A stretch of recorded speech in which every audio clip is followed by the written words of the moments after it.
বন্ধুরা নমস্কার। বিষয় ক্রোধের পিছনে নির্বুদ্ধিতা। বন্ধুরা, আমি আমার জীবনে এমনই এক মানুষের সন্ধান পেয়েছিলাম যে আমি খুব কম মানুষ এরকম ধীর স্থির এবং সফল মানুষ দেখেছিলাম আমার জীবনে। একদিন তাকে আমি জিজ্ঞাসা করেছিলাম এরকম, যে আপনার মধ্যে রাগ ক্রোধ বলে কি কোনো জিনিস নেই? আপনি এত ধীর স্থির কি করে থাকেন? আর এই মানুষটি সেরকম প্রতিভাশালী এবং সফল মানুষ, যিনি তাকে ভীষণভাবে লুকিয়ে রেখেছিলেন, আড়ালে রেখেছিলেন। তো এমন মানুষটির অভিজ্ঞতার কথা শোনাতেই আমি এই ভিডিওটি করছি। তিনি বলেছিলেন, আপনি আমাকে আজকে যে ধীর স্থির দেখছেন না, আমি একটা সময় এমন ক্রোধী মানুষ ছিলাম না, যে কথায় কথায় আমার মাথা গরম হয়ে যেত, আমার নিজের উপরে কোনো কন্ট্রোল ছিল না। আর যে কি ক্ষতি যে আমার জীবনে হয়েছে, তো আমার চোখ খুলে গেল কিভাবে জানেন? দেখুন, একটা কথা এরম বলেন, তারপর উনি বললেন যে যদি কোনোভাবে আপনি ঈশ্বরে মতি করতে পারেন না, ব্যাস তার কাছে যা চাইবেন তাই হবে। তা তিনি এরম বলছেন যে আমি একেবারে বিধ্বস্ত হয়ে গিয়েছিলাম এই ক্রোধের কারণে। তো ভগবানকে ধরেছিলাম, বারবার তার কাছে কাতর কণ্ঠে প্রার্থনা করতাম। তিনি আমার চোখ খুলে দিলেন। কিভাবে জানেন? একদিন কি হলো, তিনি তার শোক এসে একটা জিনিস রাখতে গিয়েছিলেন, আর অন্ধকারে তিনি খেয়াল করেননি, আলো আধারিতে ডিম লাইটটা জ্বলছিল, কাঁচটাতে দেওয়া ছিল সেটা তিনি আর বুঝতে পারেননি। এরম ভেবেছেন যে চট জলদি রেখে দেবেন, ব্যাস কাঁচ দেওয়া রয়েছে।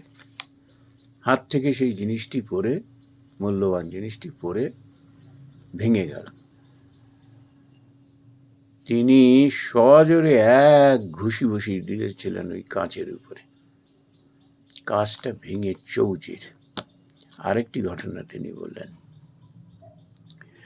যেরকম আমি কোনো কাজের মধ্যে রয়েছি, যেরকমভাবে একটা জিনিস এরকম রাখতে গিয়ে আর একটা জিনিসে আমার হাত গিয়ে পড়ল, আর ওইখান থেকে এরকমভাবে জিনিসগুলো ঝরঝর করে সব পড়ে গেল।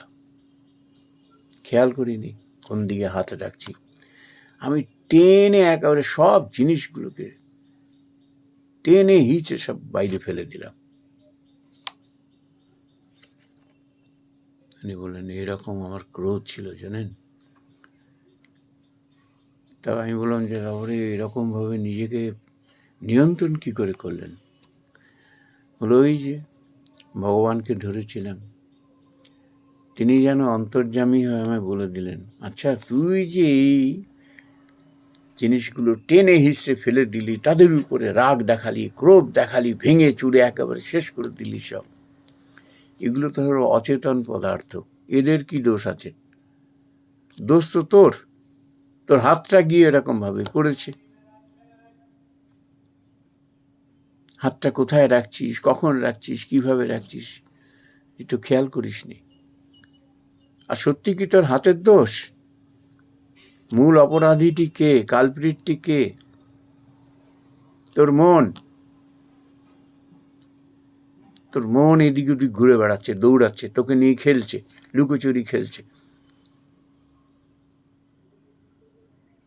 মনকে ধীর স্থির করতে পারছিস না। মন ধীর স্থির না হলে বুদ্ধি কি করে কাজ করবে?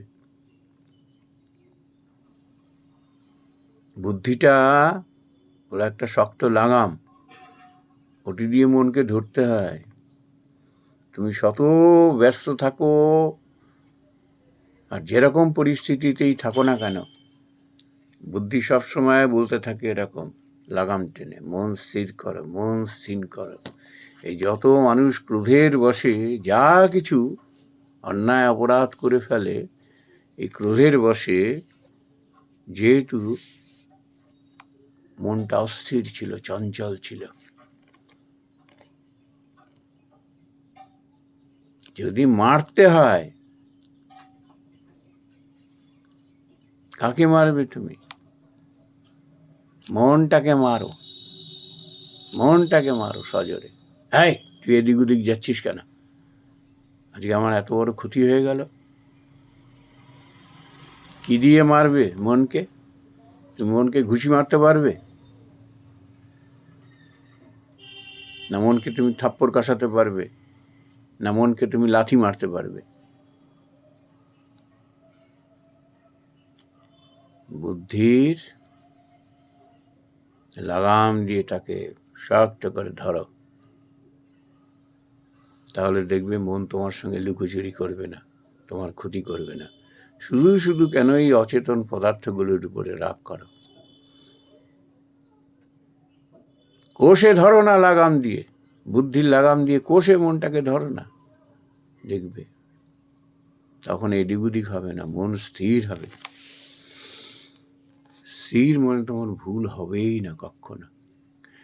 তা বন্ধুরা, তিনি বললেন এরপরেও কিন্তু আমার ভুল হয়েছে, এরপরেও ভুল হয়েছে, কিন্তু ধীরে ধীরে আমি বুঝতে পারছি যে আমার ক্রোধের প্রশমন ঘটছে। একটা সময় প্র্যাকটিস করতে করতে ধীর স্থির হয়ে গেলাম, বুঝতে পারলাম যে শুধু শুধু এই অচেতন পদার্থগুলোর উপরে ক্রোধবশত ভেঙে চুরে ফেলেছি। আসল যে কালপ্রিট, তার কিছু করতে পারছি না। মন মন যে আমাকে এদিক ওদিক নিয়ে দৌড়চ্ছে, আমার ক্ষতি করছে, তার নাগাল পাচ্ছি না। বুদ্ধির লাগাম দিয়ে যেই ধরেছি, এখন আমার আর কোনো এই ধরনের ভুল হয় না।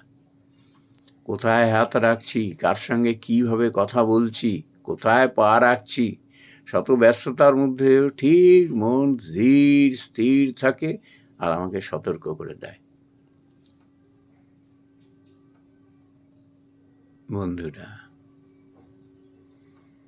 ক্রোধ যে আমাদের জীবনে কত বড় শত্রু, আমাদের কখনো কখনো এত মূর্খ করে দেয়, মূঢ় করে দেয়, বুদ্ধিনাশা করে দেয়, আমরা বুঝতে পারি না।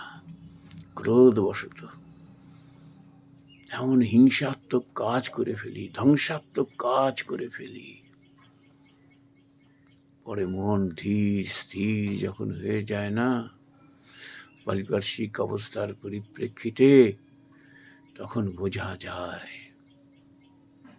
কি ভুল করেছি। প্রায়শ্চিত্ত করতে করতে জীবন হয়তো কারো কারো শেষ হয়ে যায়। বন্ধুরা, আমি ভদ্রলোকের, আমরা নানা রকম যোগ ক্রিয়ার দ্বারা মনকে নিয়ন্ত্রণ করার চেষ্টা করি ঠিকই, কিন্তু এই ভদ্রলোকের কাছ থেকে যে উপায়টি আমি দেখলাম, অসাধারণ, অসাধারণ। এটি আসলে কি জ্ঞানের কথা। জ্ঞানই তো শক্তি না, সমস্ত শক্তির মূলে হলো জ্ঞান। আর সমস্ত আমাদের নির্বুদ্ধিতার পিছনে রয়েছে অজ্ঞান।